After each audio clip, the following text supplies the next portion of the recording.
Hello, welcome to Staring Down the Storm, Autism Advocacy in America. I'm your host, Tabitha Ziegler. Okay, everyone, welcome back. We're here with Amy and Caleb today. They're going to be talking about their book, The Gypsy King, and sharing with us a little bit more about what they do and how they develop their characters and all of that. So I'll let you guys take it away. I'm Caleb Banks. I have developmental delay, disability, and I'm a storyteller of the Gypsy King. I'm Amy Betzold. I'm Caleb's mom. I'm a writer, and together we make one author. It's his story, and I write it, and we do everything together to develop that story. And that's our book, and then we're going to put that up here. All right, so would you guys like to tell me a little bit about your origin story and how you decided that you were going to write a book? Started when I was showing a picture to my mom, and I told her about this picture of a painted horse and said this is a Gypsy King horse. So during our progress, we've never made the story until later on that she kept reminding me, you have to write this down, you have to write this down. So we started writing it down, and apparently that's how the story went. So I hear that you really like history, Caleb. Yep. Are there any things in the book that are specific historical events that you really want to talk about and that you like? I think some of the parts of the stories we hear about the story is what happened in those times, and then trying to understand where the story goes with this. So it kind of opens our mind and see where we're dealing with. Right. We have a lot of, when we go to write any part of the story, we have to go look everything up. Even if we think it happened so long ago, it had to be there at that time, we'll go back and find that it wasn't even a thing. Our book takes place, do you remember what year it takes place? 1845. Yeah, 1845 to 1847. So we'll think something simple like the character used a pencil. And we'll have to remember, we have to go look up pencil. When was the pencil invented? Was the pencil around? Did they sell? And just being invented, it could be invented in Europe, but still not be a thing in the United States. So one of the things in the book that was interesting is there's a Christmas tree in it, right? Yep. Christmas trees were brand new in the 1840s, and only Germans had them. That's interesting. So your book is actually very historically accurate then. Well, we try to. Like, even last week, I think I learned something that I probably would change now in the Gypsy King when we were in Vincennes. And I was like, But it wasn't enough that it throws the whole book off. But there, in the second book that we're working on now, we found out that little girls would have been the first people up in the house, and they would have been responsible for getting things ready for the men to get up. And in our second book, our main character, who is a man, he's the first one up every day. He's the son. And we were like, now we've got to go add context. Why he's up every day before the girls. We didn't want to change our story, but we needed a reason now. So now that's a problem we had to solve. Okay. So he does a ton of the research. Okay. And then a lot of the research we just glean from going and learning about things. We do a lot of experiential learning. All right. So was there anything that came up specifically with the research for the Gypsy King as you were going along that really shocked you?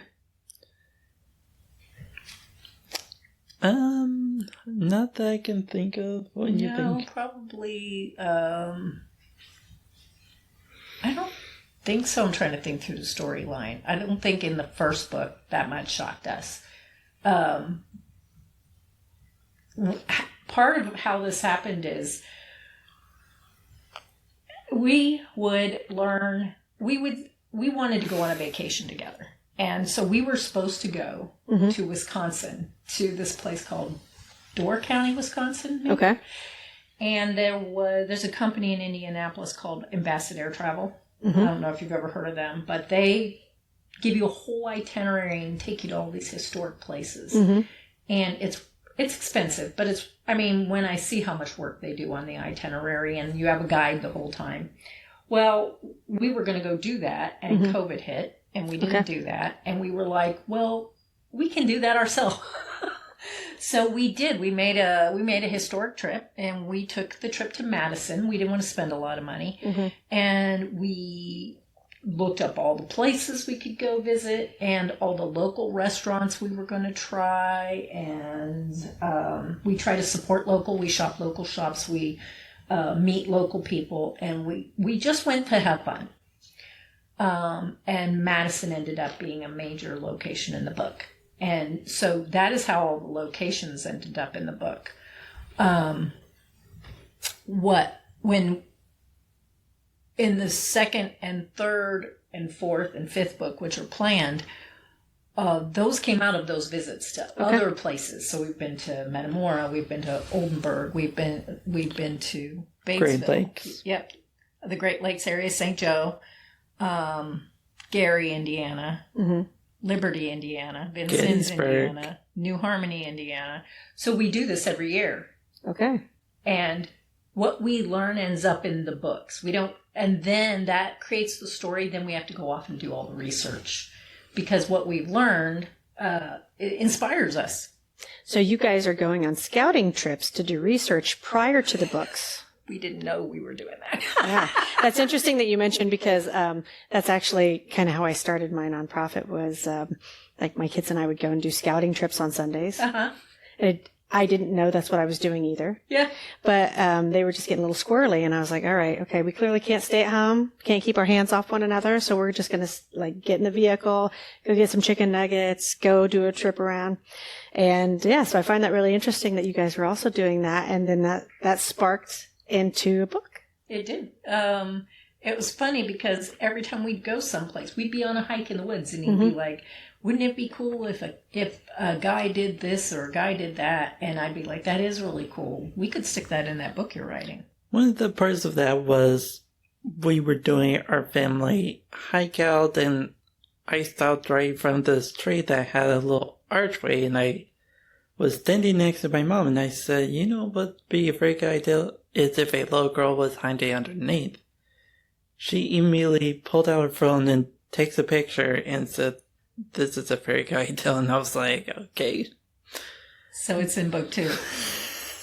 There are little tiny things in every one. When we were in Shipshewana, we went on a buggy ride, Amish buggy ride, and visited an Amish farm. And the Amish guy takes us, he's like 83, and he takes us up in this barn loft, and it's gorgeous. It's just huge, and had all kinds of feelings that day about the whole trip, but they had a baby goat, and it was following us everywhere. Remember that goat with a collar? And And it goes running right behind us while we were walking up the stairs. Yep. That ended up, both the barn loft and the goat all ended up in book 1. Wow. But we didn't know we were writing the book, but the ideas kept coming, and we kept adding them together until we had a story. But they were all over, like in our mind, the ideas. And so we had kind of a storyline from beginning to end, but we had lots of different things that were also. So what happened is my sister is a published writer. She's written 3 books. Okay.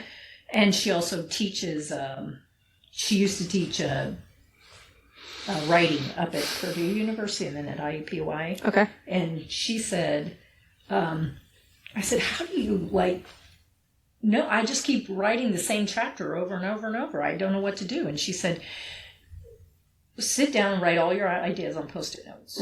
And then make a timeline and start sticking all those ideas where they go. Yeah. Figure out where that's going to go.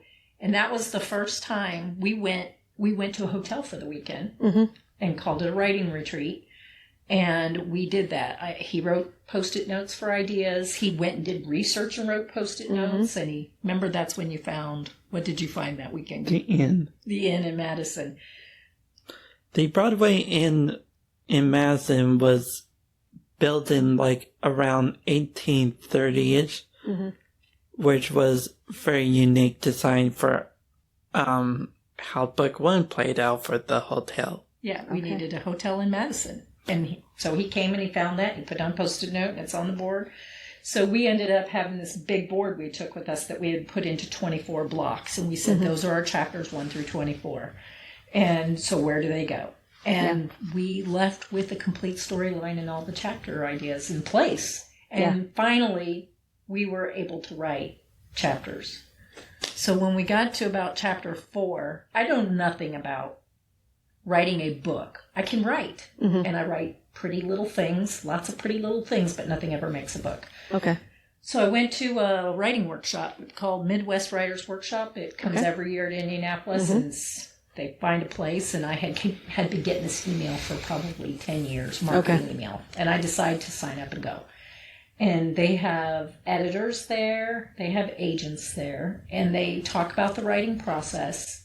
I learned so much. Like, you're not supposed to ever be sitting there talking about the backstory of your character, like in the past tense. They call that telling your story, and they say you have to show your story. So it should always be written like it's happening right now, because people don't like to read the other. And I was like, there goes our first 3 chapters, was all that. It was all telling his history. So, because we didn't want to start there, we ended up backing our book up about a whole year to start it. And writing, we ended up with 8 new chapters, 8 or 9 chapters that we had never planned to write until I went to that writer's workshop. And lots of stuff like that. But while we were there, you can give your pages to an editor. 10 pages, first 10 pages, you pay for that, and they give you a critique of the first 10 pages. They edit it and give you a critique.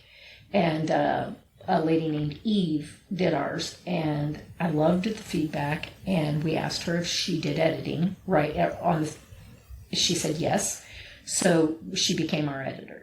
And so we send her 2 to 3 chapters every time we finish 2 to 3 chapters, and she goes through and gives us feedback. And you remember the first time we got edits back from Eve?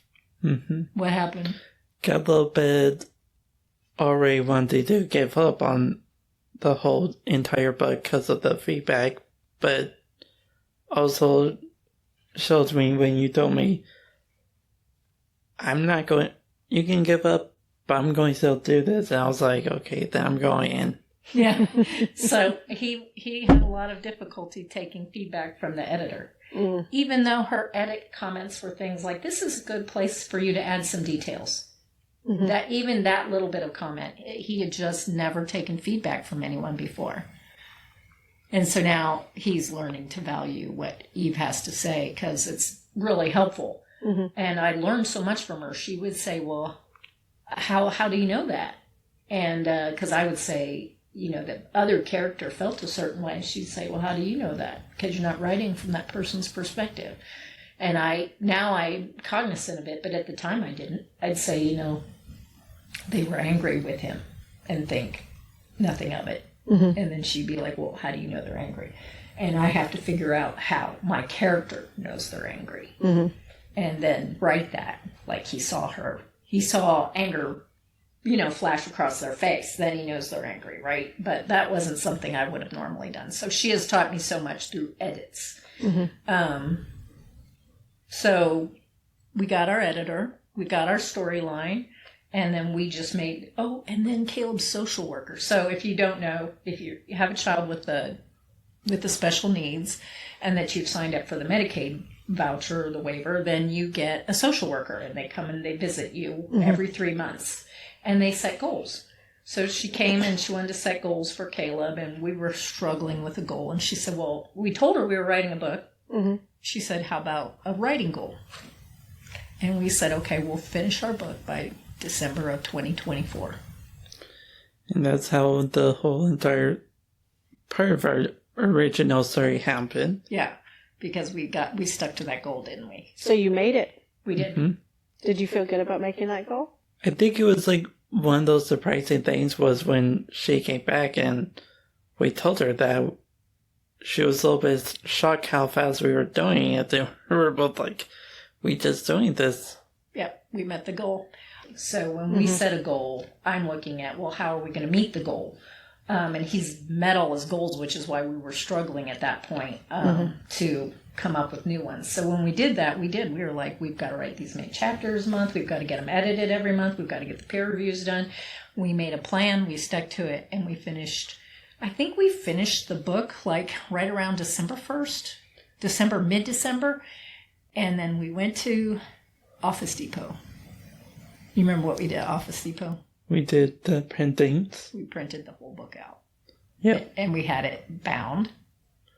And I think that was the first time where I gave it that for my dad's Christmas present. Yeah, he gave it to his dad for Christmas, a finished book. Because his dad knew he was writing a book, but he had not read it. He knew what the main story was about. You had talked to him about it several times. And so he gave it to his dad and stepmom for Christmas. And what was the response? Actually, it was surprising that my stepmom was the one who started reading the whole thing. And she told me on text that she has read all the way to the half mark. And I was like thinking. That was the first day she read. Wow. It. Yeah. Just a quick reader then. It was like 6 chapters already, and you just got on board, okay. She started helping us out with having Dad also reading it. Yeah. And your dad read it, and how long did it take your dad? I think it took Dad all the way to the night. He read it all in one day. Really? Yeah, he did. It's 210 pages. No, I saw it, yeah. Yeah, he read it all in one day. So, yeah, Caleb was pretty thrilled that they loved it so much. They did. They came back right away and said they loved the book. And I think for him, that was affirming. That was the first real affirming thing, was that they had read the book so fast, were so interested in it, and loved it so much. So, but I have a picture of him the day after when we came out of Office Depot. So we made up a cover. It was a sucky cover, but we made it up. And it has a plastic, like, clear thing on the front and then a hard thing on the back. And it has a spiral binding, and it's like 100 pages because it's front to back. Yeah. And so he comes out of the store, and you could tell on his face, it was just such a sense of accomplishment. And he was so thrilled to have it.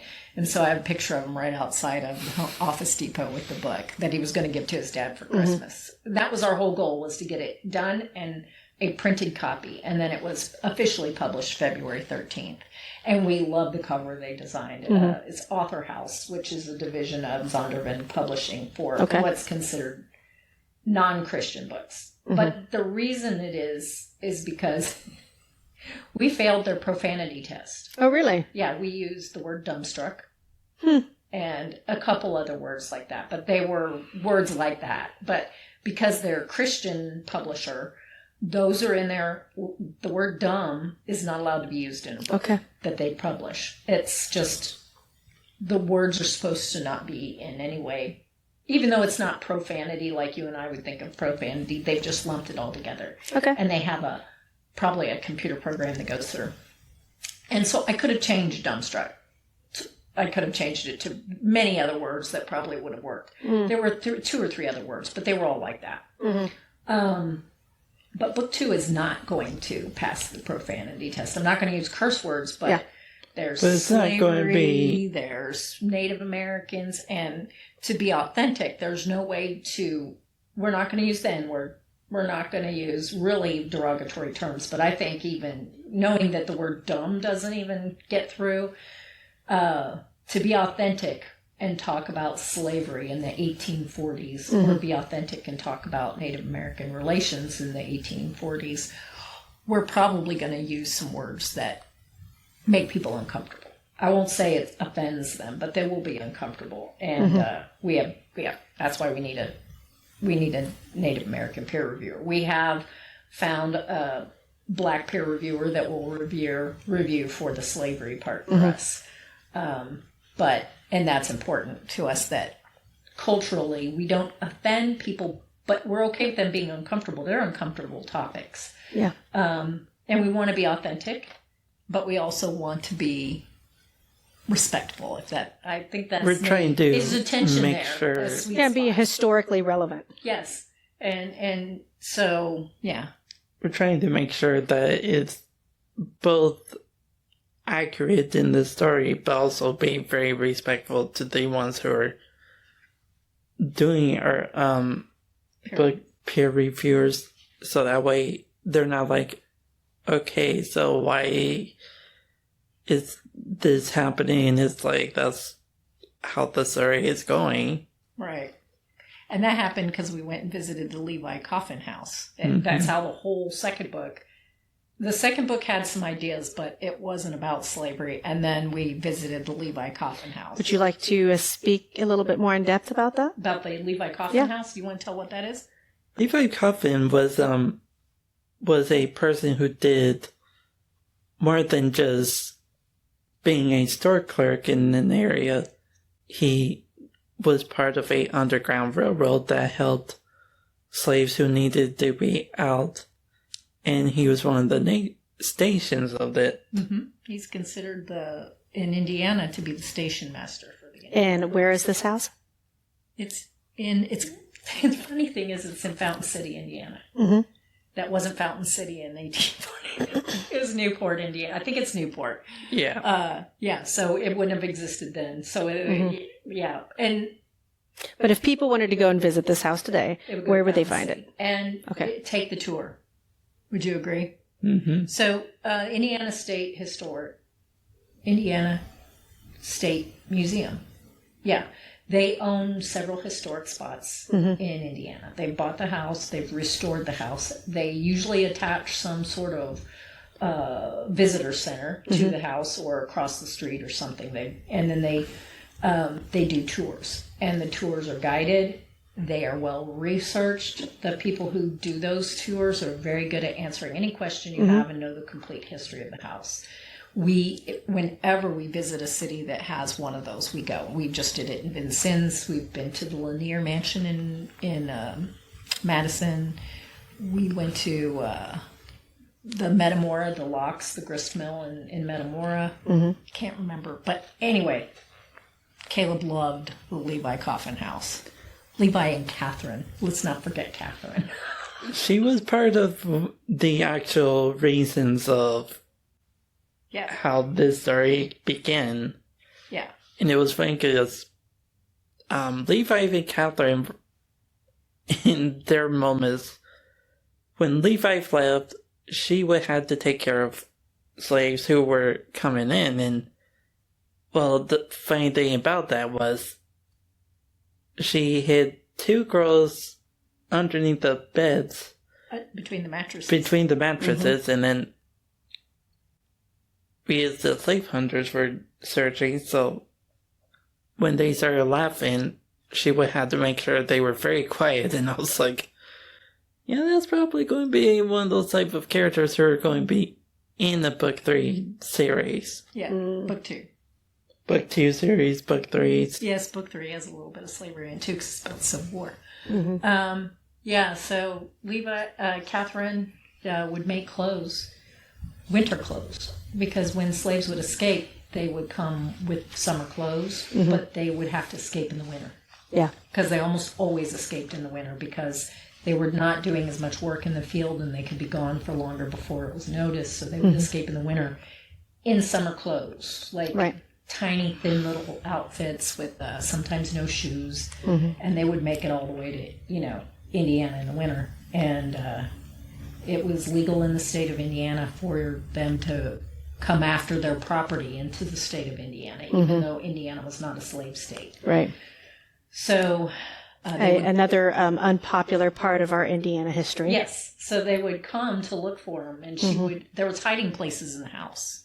And one of the things she would do is put the little kids between the mattresses so that they wouldn't be able to see them. But she put two little girls under the same mattress, and they were giggling and laughing the whole time, and she was trying to keep them quiet. So then this is how slavery ends up in the book. The funny thing is, all of the trips we took were before the book one was published. We never were planning. We weren't planning to write books when we went to these places. We just would become inspired while we were there, and they would end up in our mind as a part of the story Caleb had already been developing. And we would we have brainstorming sessions where we literally sit and brainstorm and write ideas down. Or he'll think of an idea, and then we'll figure out what book it could go in. Like, it'll be a totally random idea that has nothing to do with any book that we have going on. Mm-hmm. And I'll be like, that's a great idea. That's a great bit, right? Mm-hmm. And so where will it fit? And that's sometimes how a fourth or fifth book starts. Mm-hmm. Because the Gypsy King literally started with a picture of a paint horse that Caleb called a Gypsy King. And I said, I love that you called it that. Sometimes he calls things the most... When he was really little, he called broccoli dipped in ketchup lava trees. Dipped in ketchup. It's like, lava trees here. And were-rabbits. Were-rabbits. I have all drawings of, like, that I would probably barely remember. And I was like, where did I find this one? Rabbits with sharp teeth. Were-rabbits. They can, yeah. And he always had this great imaginary life. Mm. He would come home and tell me about his imaginary friends. And this is really typical for kids with disabilities to have imaginary friends, because they are friends that don't bully, that they can kind of control the narrative and be a hero. And, he would tell me him and his best friend went to a concert, and they were... He had a girlfriend. His girlfriend had a little sister. Mm-hmm. This is nothing to be embarrassed about, because all that stuff caused you to later be able to be a storyteller. Which is true. Yeah. It would be so detailed and worked out. I mean, like, down to their personalities and their character. Yeah. And so marshaling that into, now we can do that, but they don't have to be imaginary friends. They can be characters in books. And they have ended up that way. And I see the whole shift from the imaginary friendship world to historical Christian fiction books, and that when he thinks of a new person, for him it becomes a character, whereas before it was a friend. A friend. Yeah. And when we would read the book out loud. He wants to do the voices of the main character and what I'll call the best supporting actor. The secondary character, right? There's always a secondary character. And so I'll read all the other voices. But in the book, when we're reading the chapters through, we read them together. Mm-hmm. So that he's like, he doesn't know what I'm going to write. He knows the story I'm going to tell, right? We've talked about it. We've talked about the scene. We know what scene he wants. And then I'll go off and write it. And my goal is to write it in such an interesting or beautiful or scary way that you want to keep reading. Then he will do the voices of his characters that he wants to be. And, or he'll say, I don't like that. He'll say, can you add this? Or, and then we send it to Eve. And then Eve will send us her edits. And I come back and I say, these are the edit. I fix all the typos, but I'll say, she said here this. And then sometimes he'll research. Sometimes he doesn't care what I write in. Like if I need to write more details about what the kitchen looked like, he doesn't care. Mm-hmm. I just go write them. But if she said, how do you know something, he probably has an idea of what he'd like that to be. And I think that's one of the things we had was my mom had this struggle of all this harvesting, and it was like 3 pages long of the harvesting, doing the harvest, and Mom was just complaining to me on this, and I said, well, why if you just shorten up a bit, like shorten on the, why was it harvesting? Right. The wheats and the corn. Harvesting wheat, yeah. Mm-hmm. But it did help us learn how to grow with it. I took it all out. You took it all out. I had written I was like, I'm bored to death of it. Yeah. Right? But I thought I needed it in there for historical content. And then, he has good advice. He always has had really good advice. And he is like, do we need it? And I was like, really? We don't. We just need to know they did harvest, right? Mm-hmm. So we did. We took it all out.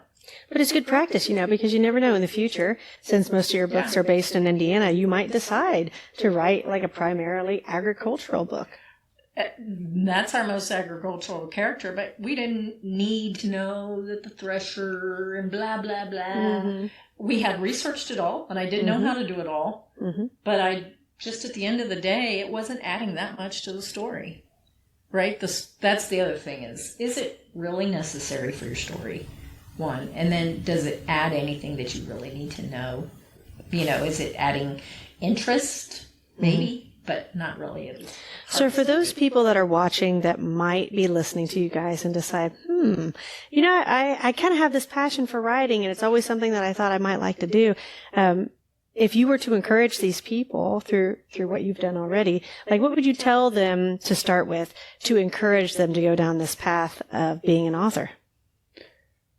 I think that's the part where it's just like, it looks easy, but it's actually just understanding how to do it is not that easy, don't you think? Well, I did have to learn a lot. But I think it's a lot like other things too, right? So, do you remember when we went to get your first state ID? Yeah. And we went in there and we didn't get it, did we?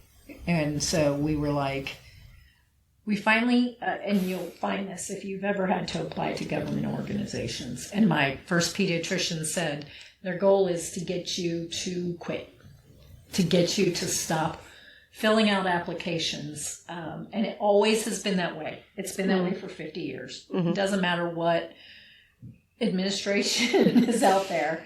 They want to give as little of the benefits out as possible. But once you get in, you're fine. But when it is so discouraging, you go and you fill something out and they'll say, oh, you missed a word, so start over, or you need to go to a different website. So we started saying, when she told me that's the purpose of it being so difficult, then I got motivated in the sense that, well, they're not going to win that. So we made a rule for ourselves that if you had to go to a government organization, whether it was the Social Security or to the DMV or to anything else, bank on 3 trips. So you'll say, this is our first trip to Social Security. Like in your mind, it's 3 trips to get through Social Security. In your mind, it's 3 trips to get through getting a state ID. And if you go in there and they say, oh, no, we don't accept that as whatever, go back again. Go back again. Go back. Just in your mind, make it harder than it has to be. And then continue to go through the steps, regardless of whether or not, don't get discouraged. I don't want to say you don't get discouraged. Plan on it being difficult. Then you won't be discouraged. So when we got edits back that we didn't like, we weren't discouraged when we had to pull out a section of a book. So I think the most part is decide you're going to do it. Decide that you're going to set the goals and then start learning and do it and just make it. That's how I don't think it's hard, and it's not hard to publish there. Once you say to anyone on any website that you want to publish your book, you will start getting emails from every I still to this day get phone calls and publishing calls from every single self-publishing organization out there. They are all pretty much the same, but they all do have slight differences. Like one wanted to have rights to the book. They wanted me never to publish with anybody else. Like I can't change to a different publisher. So I didn't go with them. Other ones all have something different, and they're all different costs, and they give you all different things. So you're just going to shop around, or you're just going to go to Amazon and do it for free. So when you guys published, who did you end up choosing and why? Well, we actually tried to go with Westbow, which is Zondervan's Christian fiction self-publishing branch. And we wanted to go with them because Zondervan is the main Christian fiction publisher out there. Well-known, people be buying Zondervan books forever. Oh, yeah, it was published by Zondervan. It's a big name. So we wanted to do that. We also looked at every single major branch has, like Simon Schuster, they have a self-publishing branch. And the reason you do that is because if you do well, they can actually come in and pick up the book and bring it up to the top level and be a Zondervan published book. So that's why we did that. When we failed the profanity test at Westbow, we went down to what's considered their secular division, even though the book is still Christian fiction. And so we just went down. That was why we chose them. And they had, They were not expensive. It was about $1,500. And they did offer, marketing and some other things. And so we did go with them. Okay. We could have done it through Amazon for free. And you were pleased with your experience? We love our cover. We think that, and the fonts, and so we love these fonts. They look so Christmas, and we're going to actually set up the second book the exact same way. It's called Prince in the Wilderness. I always want to put a "the" before it, but it's not "the." It's Prince in the Wilderness. So it'll look just the same way, except it'll say An Easter Story, Crossroads Holiday Collection. It'll say Book 2. It'll look just like this, except the cover design, this part will be different. And but we probably will put a different picture here. That's an excellent picture, though. Would you like to talk a little bit about that? Because I know we spoke before we started taping. But you can just describe it for the audience and then, give the origin of that. On the back of the book, if you go to Amazon and you see the book, The Gypsy King, it's got this picture so you can actually see it. And this is Caleb dressed in his Scottish kilt. This is the real deal Scottish kilt that we had ordered. And he buys these costumes. But tell her about the costumes. It was very expensive costume in a way where me and Mom neither knew this was going to happen, but it was a very easy costume design too. It was like we had to do measurements from my head to my toes. About 30 different measurements of his body to get the. And it was just very hard to know the patterns, the other parts of the costume, and I was thinking this is going to take long, and then once it got there, it was surprising how expensive it was. But it came with shoes, socks, shirt, kilt. Buttons, everything that you needed.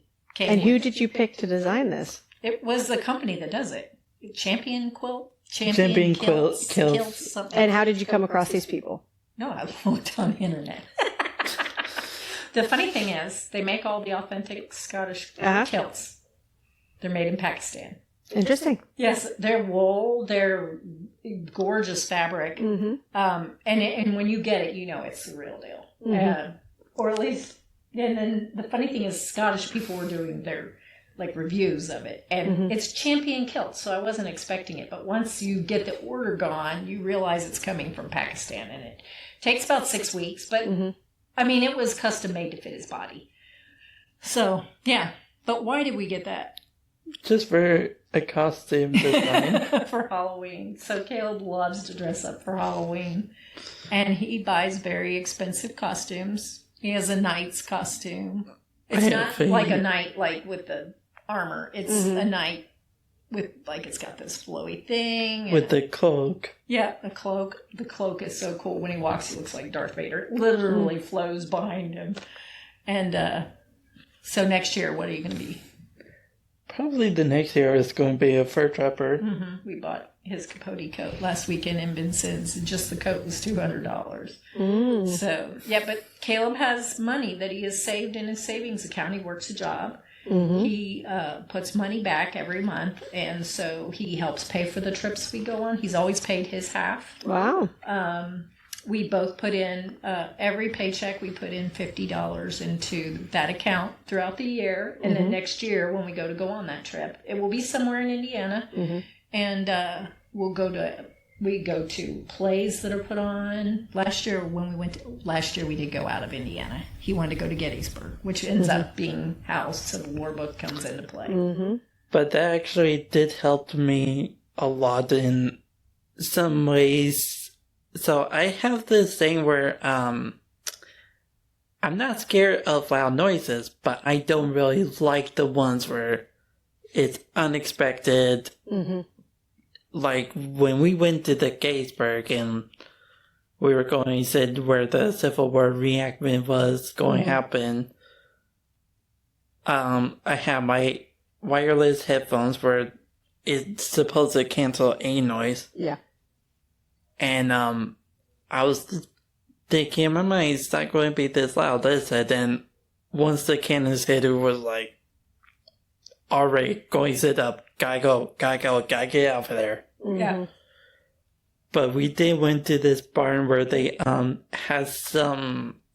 It was like supposed to be a fake doctor-like area. The hospital. And it was funny because we were just seeing these like wax figures that had like decapitation arms, and it was like, okay.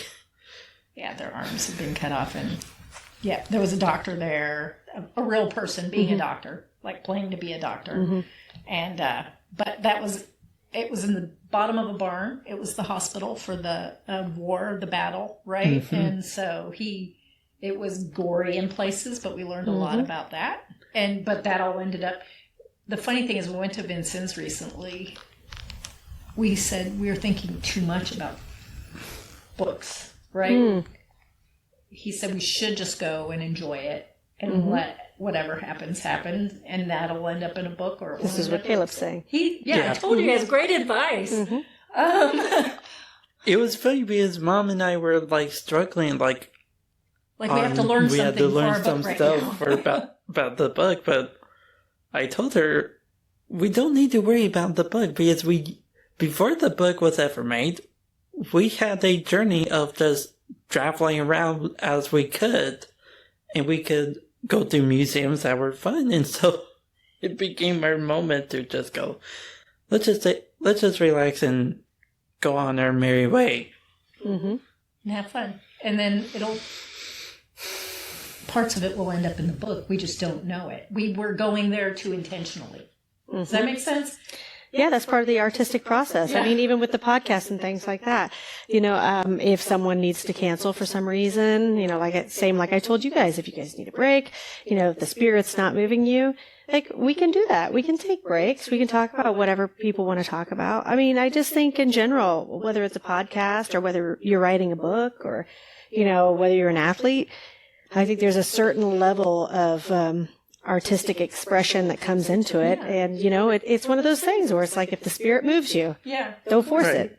We were just trying to be too intentional. And I think that was great advice. And we did, like, the rest of the time, we started relaxing more but we did got some good ideas that helped us be more open-minded. And I think that's what changed ourselves to just relax a bit.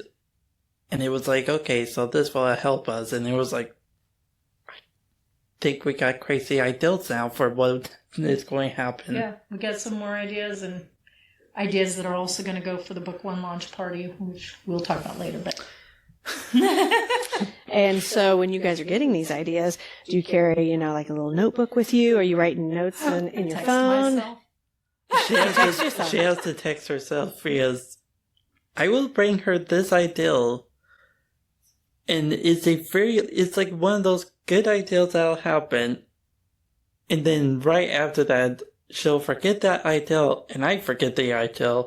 And it's like, that's going to be a problem for both of us. Yeah. So I'll be like, oh my gosh.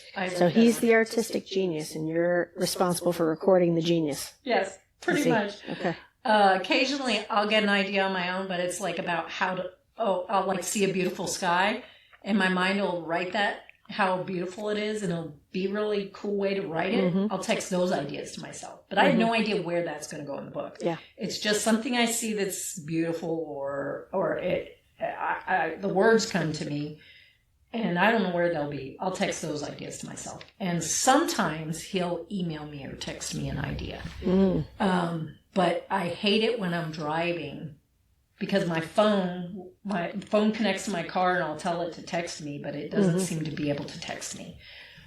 So I have to remember the idea, the way he talks about it, until I get home or somewhere where I can stop and text myself the idea the way he's talking about it. Because he'll have an idea for book 5, which is not going to be written for 5 years. Right? So we finished, I should say 4 years now. Yeah. So I'm not going to remember that idea. Right. And it can be a small idea, but it's great. So then I'll have to, it's just hard to remember them all. I bought a laptop specifically for writing books because I needed it to have Word Microsoft Word. So I got a guy who set up the computer, and it's got all 5 books. It's got a folder, and then it's got a thing, and I just keep pasting the ideas in there. However I texted them, I copied out and pasted in.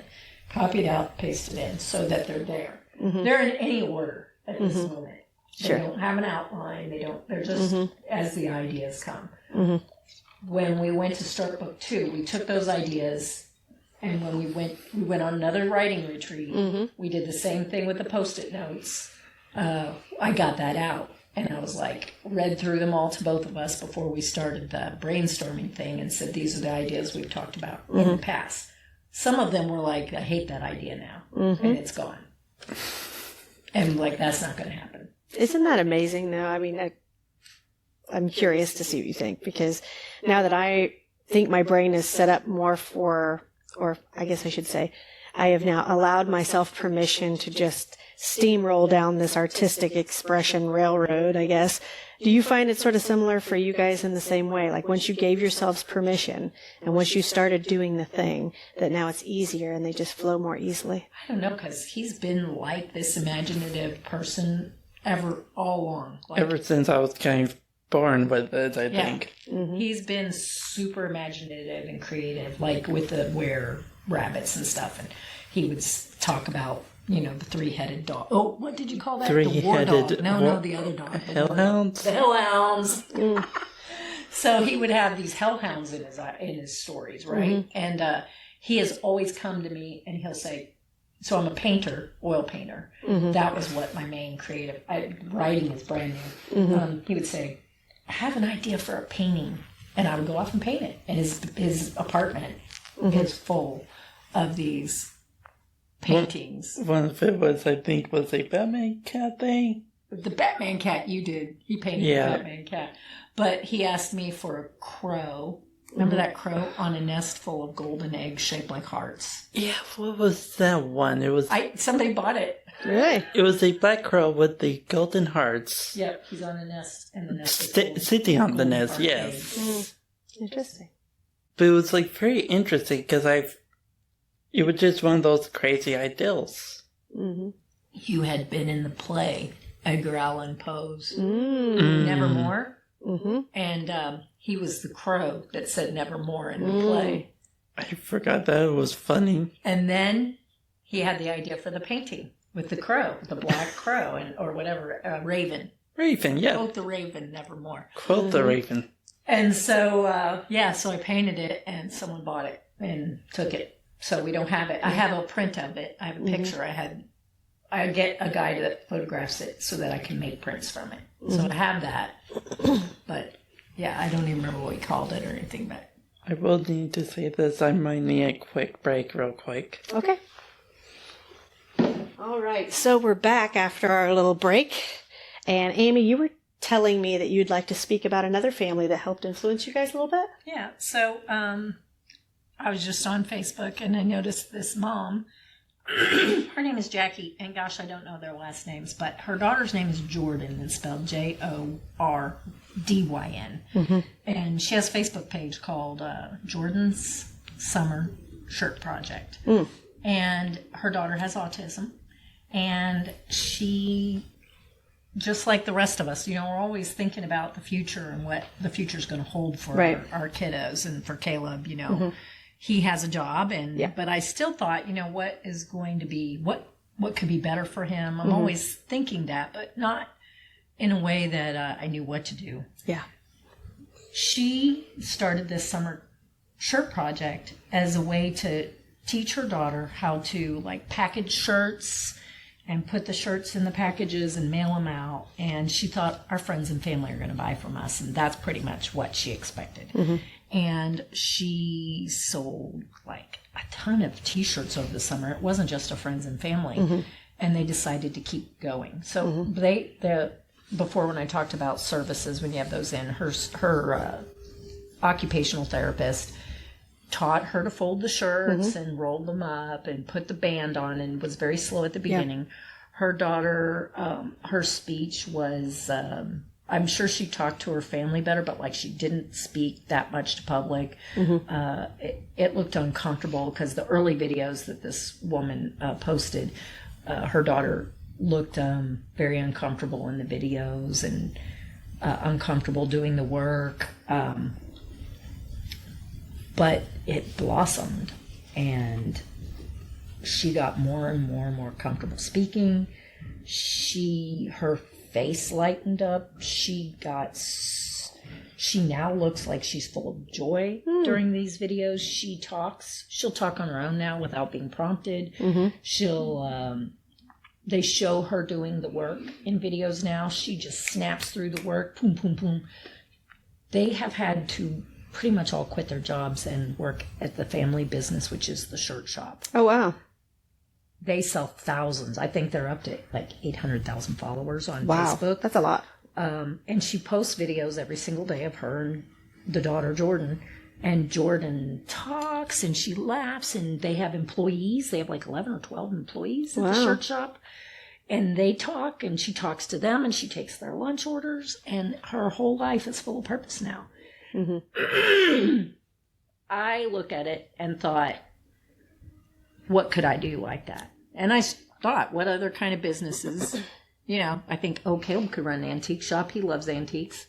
Caleb could run a cat rescue. He loves cats and dogs, and he worked at Camp Outlaw for a while. And, I'm thinking these things, and then it hit me that the books that we're always talking about, the stories, and that was why I started. I was like, what if we did that? And what if that became his thing? And I will say his confidence, talking on Facebook, Facebook Live, his ability to speak in front of other people. He'll talk to, like he just was, when we came in here to do the podcast, I saw a friend I hadn't seen in 15 years. And he talked to her, about the book. These are not things he normally would have done. He would have stood by and stayed quiet. Yeah. I think investing in what works for them, or investing in something, it's going to take work from you. But I love this work. I love writing the book. I love talking to him about the stories. I love developing the characters. I love when he researches something and comes back with an idea, or uses a word because his vocabulary has so improved. Those are all ways of advocating for him for his future, right? Without going off and advocating in some other way. This is just like it's custom made for him, right? Yeah. And maybe it'll never be. I mean, we haven't even never got a book sale report yet. So it's February 13th it was published. We're almost to the beginning of June. I don't know how many books we've sold. Through the Author House website, we've only sold 7. Okay. But almost everybody I'm talking to has bought the book through Amazon. So I don't know. I won't know till July whether we have sold, that girl that we just ran into, she's like, click, click, click. They're talking to me, and I'll be talking about the book, and they'll just buy it.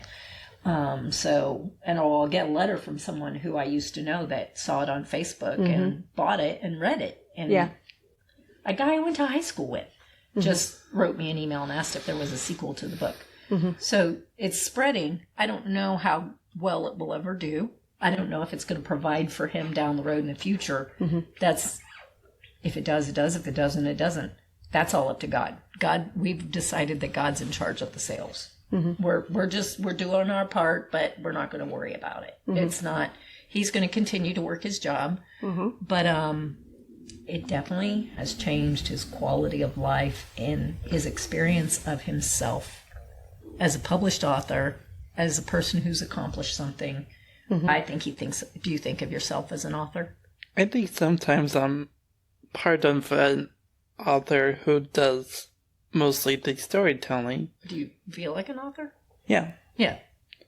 But that's the funny thing is, people will ask me, did you write this? I'm like, thinking in my mind, if I did, I would probably be that crazy to be writing all the...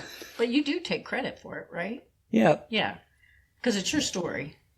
You can say you were the author. Yeah. It wouldn't bother me if they asked you if you wrote it. They will. They do ask me, and I say, my mom wrote the story, but I did the storytelling. Oh, good. Well, and that's the thing. He's really good about making sure that I get credit for writing. Yeah.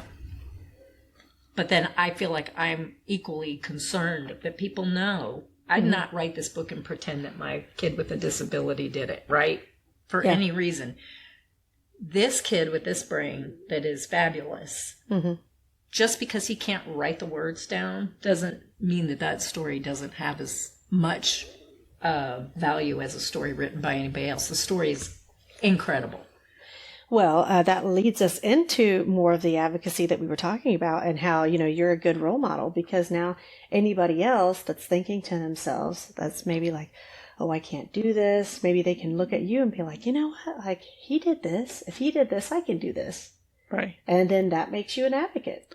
And I think that helps with any other people, that it doesn't need to be that hard to see what that person needs. It just simply shows if they like this idea or they have a very creative mindset that helps out on. Maybe they're good with art, maybe they're good with painting, they're good with storytellings.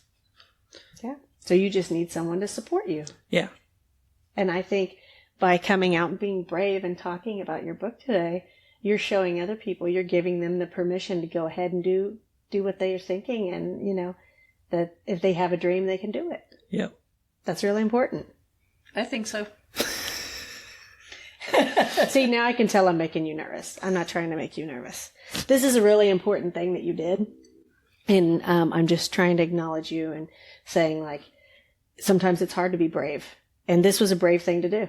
And I think that's the surprising thing is, every time people will have, like, talk about that they bought the book, this is one of my things that it's like a pet peeve to me is, okay, they'll buy the book, but they'll say, I'll read the book later. And I'm like, okay. It's like, I understand if you're going to do that on Christmas, but it's like, you can do that before Christmas too. Right, because the book says it's a Christmas story, but it's really a story for every day. It just tells the story of Jesus' birth through the story. So it's a Christmas story.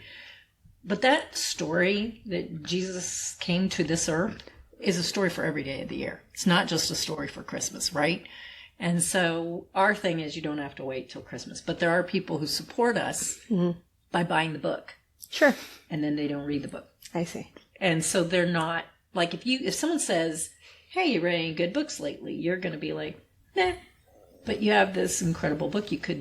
You're probably not going to recommend this book because you only bought it to support us and you put it in the corner. Yeah. Right. Our hope is that you will read it and then we will know. So far, we've probably heard from 5 people who have read the book. Yeah. Not counting his mom, his dad and stepmom. Yeah. They read the book.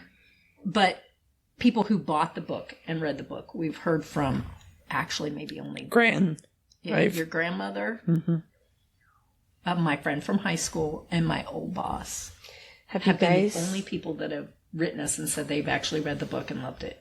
Other than, we also have reviewers. So you can pay a reviewer to give you a review, but you're stuck with the review they give you. Okay, so it's a kind of risk and they post it to their websites.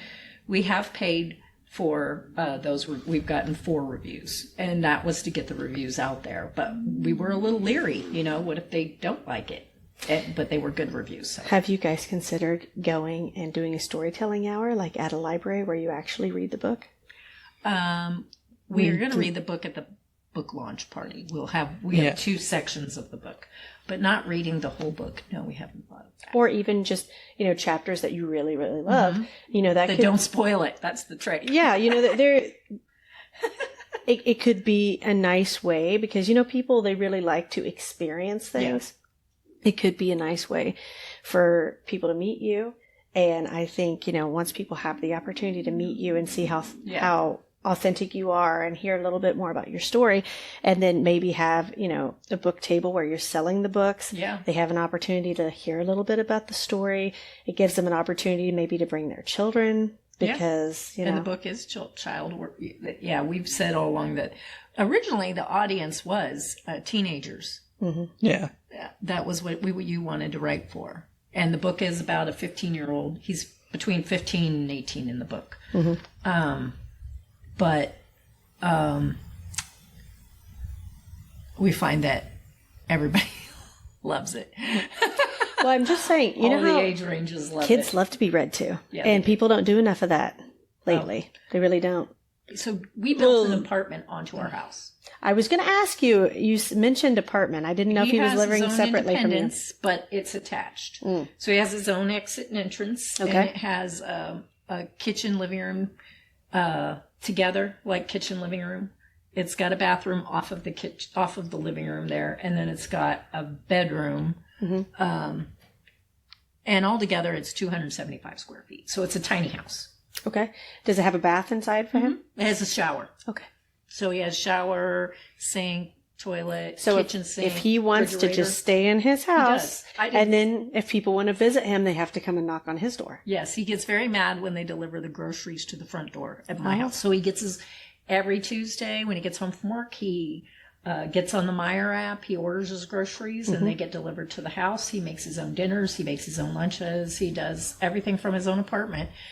But if he has a problem that he can't solve, which he solves most of his own problems, he'll text me, call me, or come out because there's an entrance into our house. Okay. He can come into the house. He does do laundry in our laundry room. Mm-hmm. That's the only thing he doesn't have in his own house. Mm-hmm. If he wants to go in the hot tub in the backyard after work, he goes out and goes in the hot tub. Oh, that only happens once in a blue moon. Mm-hmm. I think on his own he's gone out there maybe 3 times. But he hurt his leg, and I said, the hot tub might help. But it's available to him. Mm-hmm. But he gets so mad when they take the groceries to the front door. He writes in there to go to the side, and he gives them instructions, but they don't see it. They don't. Or here's the funny thing. I will say it in Blue House, Red Roof, text me so that way I can meet you outside, and they will be like texting me before you'll text me like, oh, I'm at the Meijer thing, and I'm like, okay, and then they'll say, I'm heading to your way, and I'm like, okay, well, that's perfect, because now I have to check the shipped map here. Yeah, but they do. They deliver his groceries. He makes his own, makes coffee at night before he goes to bed, and gets up in the morning, turns on his coffee maker, and drinks coffee. Well, I think what is important, right, is that we have options. Yeah. So it's good that we can go to bookshops and have options and at least choose what we have access to and what we read. And if we decide that it's something that we're not crazy about, we can return it and start with something else. We just put it on our bookshelf and we'll donate it to something at some point. We've got a whole series. We want to donate the series books to like a library, like in a small town. Like if you have the whole John Flanagan series, The Brother Band and The Ranger's Apprentice, which are books we just love, and I think the guy might be tapped out. We've read everything that he's written, and it's like 20 books altogether. Yeah. We'll donate those to a small town library. But sometimes I read them, and I'm like, I don't want anybody to ever read this myself. But that's okay, because there are, like you said, choices. But we've been, books. Caleb is so comfortable in a bookstore. We can pretty much walk in the front doors, and I don't need to see him again until, we're ready to check out. We'll text each other to find each other and stuff. Or I'll be like, I'm going to be over in this section. He goes off. Half Price Books has been our love ever since you were little. And I think that's the funny thing is I'll go to the kids section, which is, even though as an adult, I still go like, let's see what they have in kids' books. And kids' books, young adults, that's pretty much where you go. Yeah. Yep. Well, it's where the magic happens. And I think that's the children's books, because when we go through like the history books, it's like it's way too much for me. Going to the kids area, it's like, okay, well, at least I can probably just go play along to just search for something. You still buy history books there. Oh yeah. You buy I Survived the Civil War, Yep. or no, I Survived Gettysburg. That series is written. It's a person who wrote just different things through where kids have survived different things, but like a fiction story, but it's real. So this was I Survived the Gettysburg Battle. There's also the one that the book that the movie Jaws was based on. It survived a shark attack. Oh, yeah. I was kind of surprised about that one. I was like, Yeah, you've purchased books that were a lot of Holocaust books, a couple Holocaust books. Mm-hmm. Yeah. It doesn't really play into Indiana history, but he's very interested in the Holocaust and that. Not in the bad way, but more of like Yeah. You're interested by the history. Learning about the story of Anne Frank was one of them. Mm-hmm. Yeah. When I was young, I went to Children's Museum, and one of the characters in the story, not my story, but one of the exhibit was Anne Frank, and one of the interesting things about her was she survived almost through all of it, but then sadly got taken away, and it was like, okay, these are the type of reality checks that we really need to understand how she felt. Yeah, of course. And Helen Keller. He was interested in Helen Keller. He was interested in Ruby. What's her last name? Bridget? Ruby Bridges. Yep. He's been interested in all, these characters. Have you guys been to the Candlelight Museum in Terre Haute? No, what's that? The Holocaust Museum? Oh, we passed it every year when we're at Special Olympics games. Well, if you like that sort of thing, if you're interested Is it in a good museum? It's so tiny. We look at it. Yeah, so, I cannot remember her name right off the top of my head, but the Candlelight Museum was originally established by a Holocaust survivor that had immigrated to Indiana, and she ran it until she passed. And so it's a really interesting museum, and I actually wasn't certain if it was still open, but I went to Indiana State. Okay. And so, I kind of grew up in this area and heard about it from a teacher. And I think it's a really important place to visit because it was established by someone that lived through that period. Mm-hmm. Every year we go there for the state games, mm-hmm. and we see it, and when we pass it, we go, look at that tiny little place. It's the Holocaust Museum. And we talk about it probably for the next 10 minutes, mm-hmm. but we never, when we're there for that, I don't know if you've ever been to Special Olympics state games. There's a lot the whole weekend long. Sure. But every time we're there, we're like, we should do that next year when we come back. Mm-hmm. But we never plan to. Maybe this year we can squeeze it in. We just don't ever know your schedule till you get there. Mm-hmm. And they say these are the events and when they're going to happen and this is where you got to be. And so we do have time, but it's not typically. And it's closed on Sunday, which is the time we have the most of. Well, I think it would, because of the things that you've mentioned, it seems like it'd be a place that'd be on your list. So maybe you should make a special trip. We could make a special trip. It's closer than Vincennes was. Mm-hmm. We passed it about halfway. It's an hour and 20, I'd say, from here. Mm-hmm. Yeah, it's not too bad. Yeah. Well, how about you guys tell me about, we've spoken a ton about books. Yeah. And you guys being authors. Now, who is your favorite author and who do you think inspired you the most? Oh boy, let's see. There were lots of authors.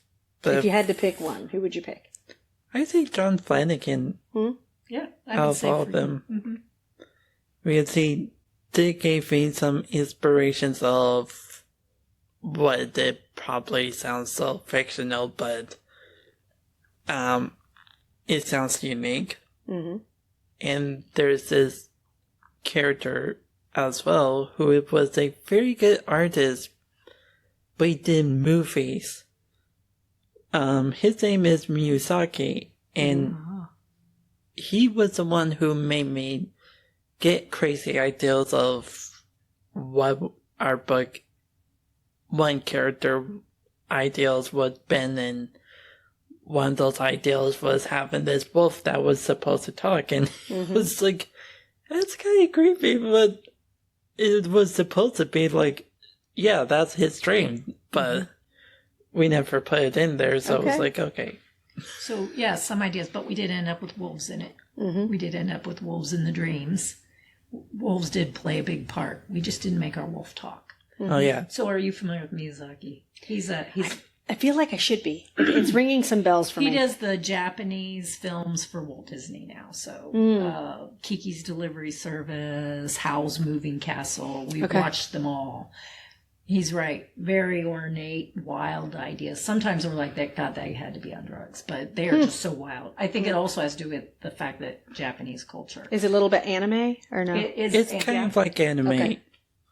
Kind of. Yep. If anime met gorgeous animation that's usually in the early Disney films. I think the later Disney films are more computer generated, but if you go back to the older ones, they have, really intense backgrounds and things like that.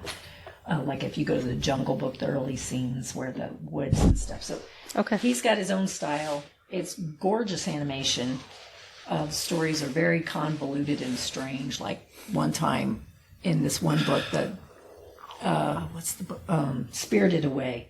The daughter and the parents run out of gas or their car breaks down and they're in this abandoned area and they go into this restaurant where nobody's there but there's plenty of food. And the mom and dad start eating and the more they eat, they just start... and then they turn into pigs.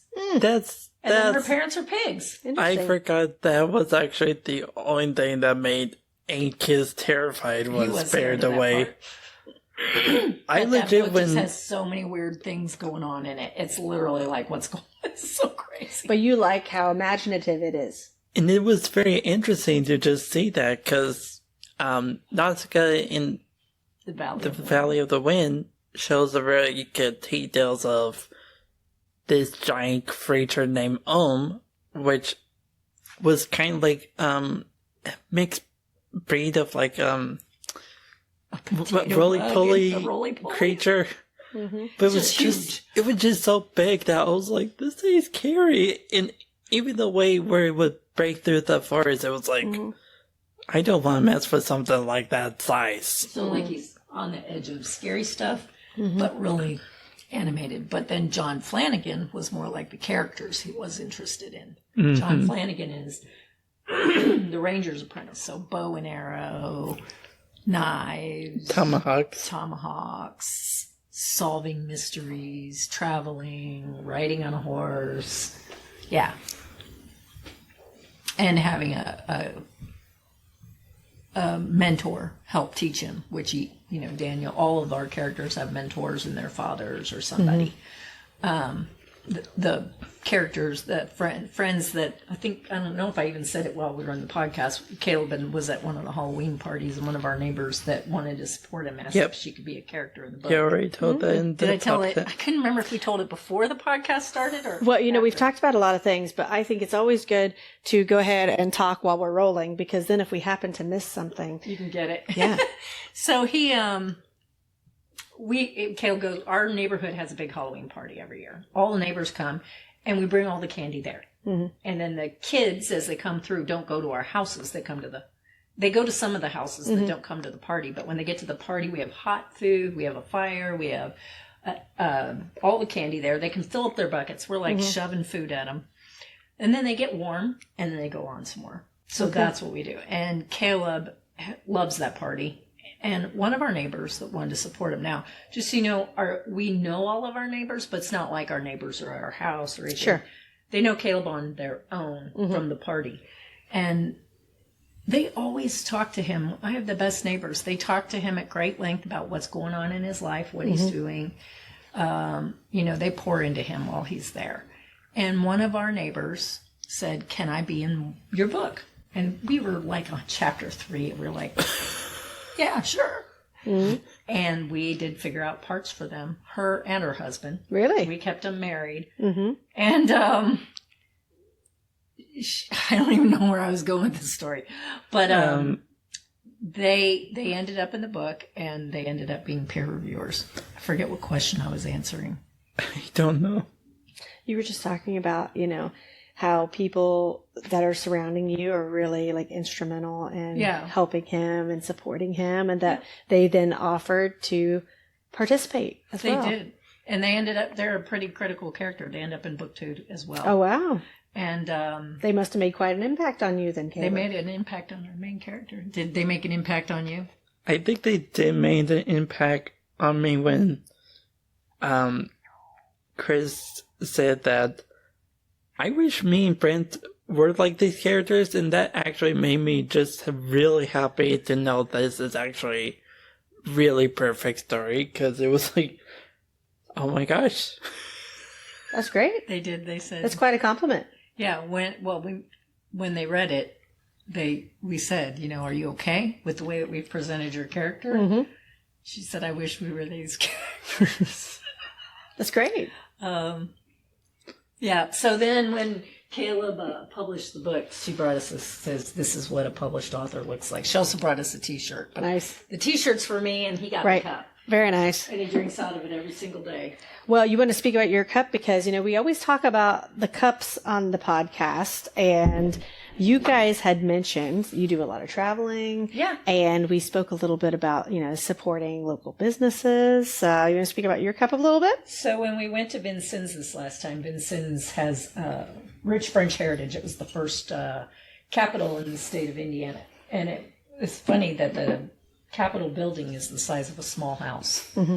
And the downstairs was where the legislature met. And they had 9 seats. And just so you know, there was 8 counties along the southern border. And the whole rest of Indiana was Knox County. Mm-hmm. And Knox County seat was Vincennes, and Vincennes was the state capital. It was the territory capital because at that time it was Indiana, Illinois, Ohio, Michigan, and most of Minnesota. All one territory. That was the Northwest Territory. And Vincennes was the capital of the Northwest Territory. And so there was 9 seats for that whole area was 9 seats. And the upstairs was the Senate. It was 5 seats. And the governor, which was William Henry Harrison, he would sit up there. They would take the vote on the first floor, and they would come up to the second floor for the vote. And they could veto. That was our state. It was literally a tiny little house. Mm-hmm. Probably no more than 2,000 square feet with the upstairs and the downstairs. Mm-hmm. It's crazy. And that's still open today that people can tour? You can go visit. Yes. They call it the Indiana State Historic Sites. There's 7 or 6 buildings that were right in a row. There's an old print shop. But those buildings are all in a row, and you just go down. But you walk all the way down the street to the French house, and then you come back and do the rest.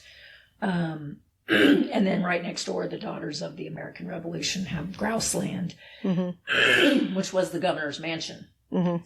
And he built his mansion as a fortress for the people of Vincennes to actually come to. So the whole downstairs is built like a fortress, and it's big enough for them to all sleep and stay in the governor's mansion. And it's got like these slats on the window you can shoot guns out of, and it's got an armory. It's just crazy. But it's their house they lived in with their family with like 8 kids. Mm-hmm. So when we're there, they have the reenactment of the Revolutionary War reenactment, which is called Spirit of Vincennes Rendezvous. And a rendezvous is where it's like a traveling farmer's market, kind of. But that's where you would go to trade your wares, and especially furs. So the fur trappers would all meet at the rendezvous and trade furs for flour and gold and whatever they needed. Because bartering was the main money at the time. You would barter. So today when you go there, there's tons of booths, and there are people selling wares that they would have sold back then. A lot of fur, he got his, like I said, his fur trapping coat there for this year's costume, which he'll be a fur trapper. And this was a cup. And it is a hand-thrown cup. It has a maker's mark on the bottom, which I cannot read. Caleb bought a Damascus knife with a handle made from a rock that was carved, and it's gorgeous. It's in a leather thing with like leather streamers hanging off of it. Tell him about the pen. I did buy the feather pen for the book writing. Yes. Parts. He bought a feather pen. Can you use it? What are you going to use it for? For writing the books. Yeah. Have you used it yet?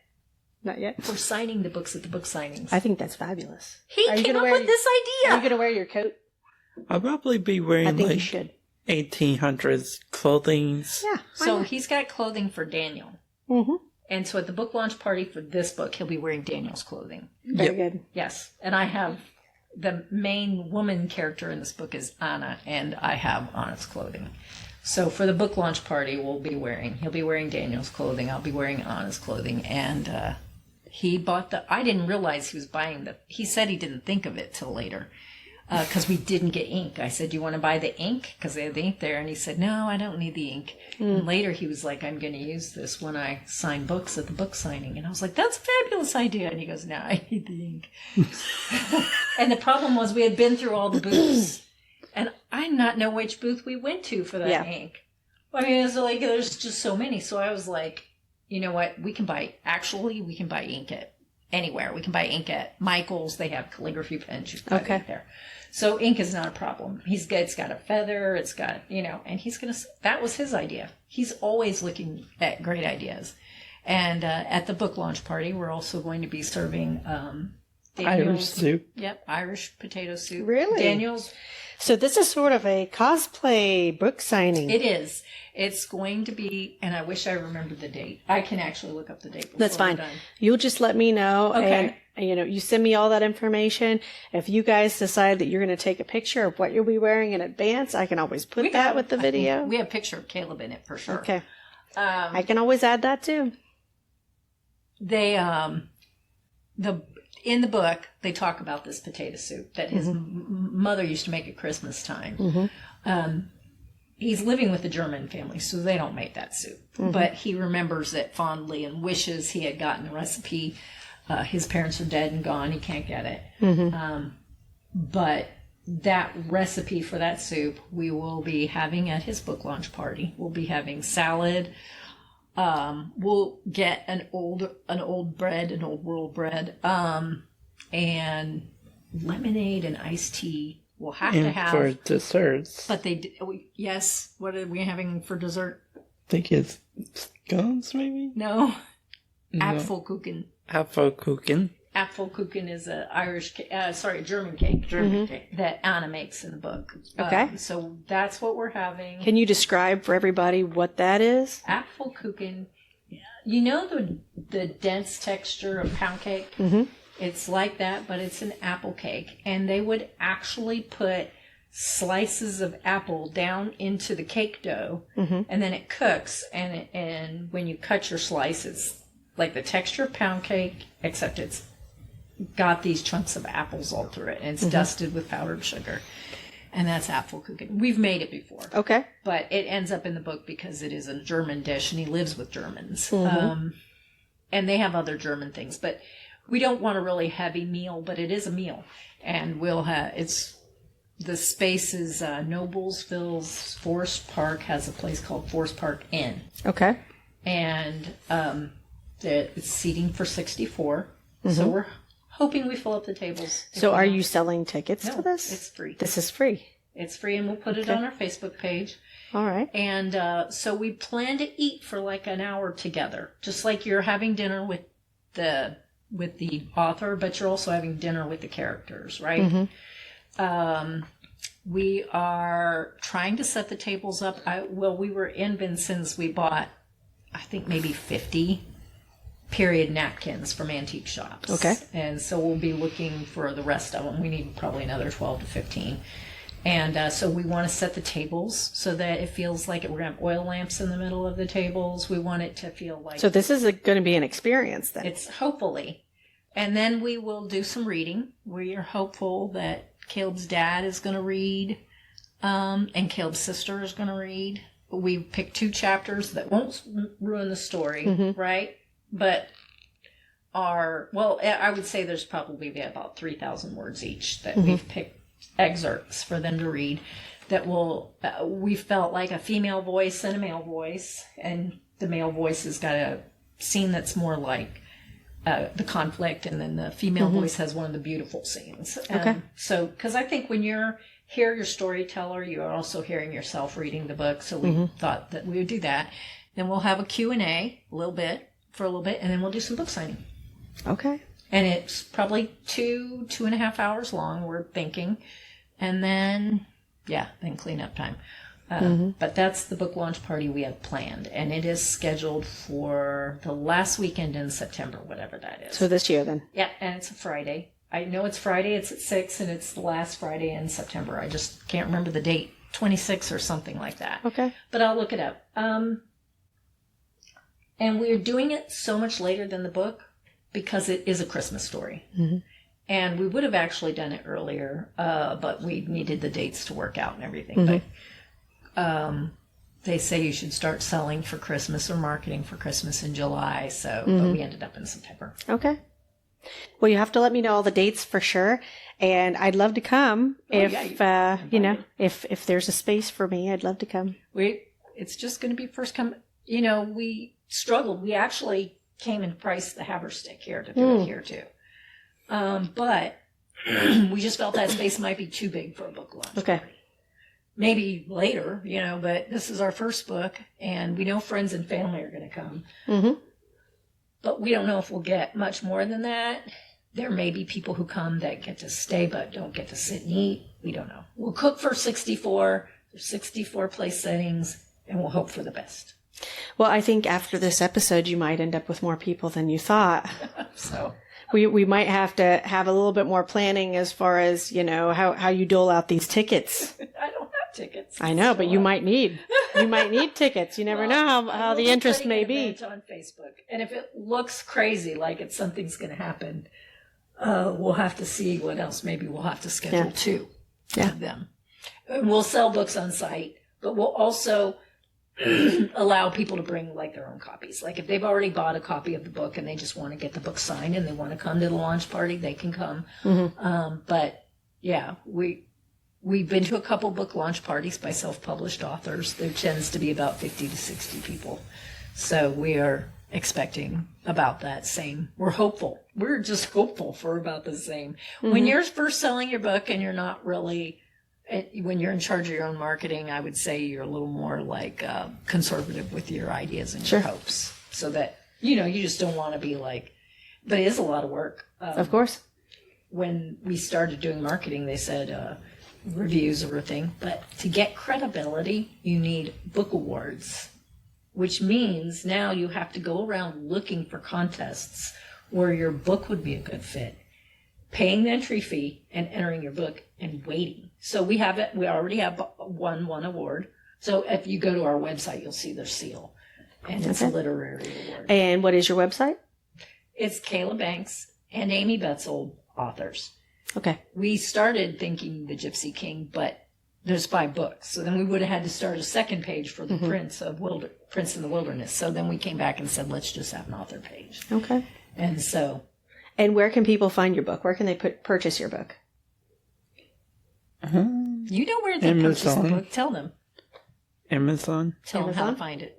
It'll be on Amazon or Barnes & Noble's ebooks and just the paperbacks. Yeah, but what do they have to do if they want to find your book? They'll have to look up the Gypsy King and add Kayla Banks or Amy Betzold. Yeah, why do they have to do that part? Because apparently if you just put the Gypsy King, there's different stories, but they're not the ones with the Christmas cover look on it. Okay. Yeah. And they're way different. They're really different. So, yeah. Do you guys have an audiobook? No. Are you considering making one? We aren't considering making one. But it is a thing that our author house does offer audiobook for another whole fee. Yeah. Okay. So, well, I'm only mentioning it because parents that have small children listen to audiobooks a lot, and especially leading up to Christmas. It might not be this Christmas, maybe it's next Christmas. Right. It might be. It isn't something we're ruling out. It's just not something we've done yet. Interestingly enough, the Gypsy King was purposely written with 24 chapters so that you could start on December 1st and have finished it by Christmas if you wanted to read it to your kids as a chapter every night or a chapter every day. So we did do that. And I think that's why some people are waiting. But we aren't planning that with the rest of them because they're just so happened that when we planned the book, we planned for 24 chapters. It ended up with 24 chapters and an epilogue. And you would be able to finish it by Christmas by reading one chapter a day. Great. We are at a pivotal point in American history. We do not have the luxury to remain silent. Programs are disappearing every day. We hope that this podcast raises awareness and sparks a sense of advocacy in you. We all can make a difference. The important thing is to start. See you next time.